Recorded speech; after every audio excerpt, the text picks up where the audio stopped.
আসসালামু আলাইকুম ভিউয়ার্স, আমি মশিউর আহমেদ অরিন চলে আসলাম আরেকটি লাইভ সেল আপডেট দিয়ে। ভিউয়ার্স, ওনারা এসেছেন চিলমারি থেকে। আমরা যে বলে থাকি আপনাদেরকে যে বাংলাদেশে বিভিন্ন প্রান্ত থেকে আসে আমাদের এই আলিফ মোটরসে বাইক কিনতে, তো তার বিশেষ প্রমাণ হচ্ছে ওনারা সেই চিলমারি থেকে এসেছেন।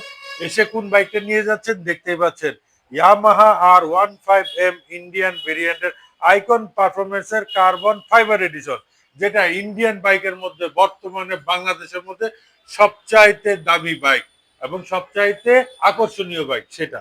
তো চলুন ওনার সাথে একটু কথা বলি। আসসালামু আলাইকুম ভাই, ওয়ালাইকুম আসসালাম। কেমন আছেন ভাই? এই তো আলহামদুলিল্লাহ ভালো। ভাইজান বাসা কোথায়? বাসা চিলমারি কুড়িগ্রাম। চিলমারির থেকে এখানে আসছেন অনেক দূর থেকে। আসতে কি কোনো কষ্ট হয়েছে? না তেমন কষ্ট হয়নি আসতে। আমাদের ভিডিও দেখা হয়? জি, জি আপনাদের ভিডিও দেখা আচ্ছা, হয়। তো বিষয়টা হচ্ছে ভিডিও দেখে আসছেন, বাইকে কি ডিসকাউন্ট পাইছেন? জি অবশ্যই পাইছি। আচ্ছা, তো ভাইয়া আপনারা যেভাবে সার্ভিস দিয়ে বলে থাকি, যেভাবে এভাবে সার্ভিস গুলো দেই, ঠিক ওইভাবে কি পাচ্ছেন? হ্যাঁ, ওইভাবেই পাচ্ছি। সার্ভিস খুবই ভালো আপনাদের। আপনাদের ব্যবহারও খুব ভালো। হ্যাঁ, আমরা এখানে এসে সন্তুষ্ট বাইক নিয়ে। আচ্ছা, ধন্যবাদ।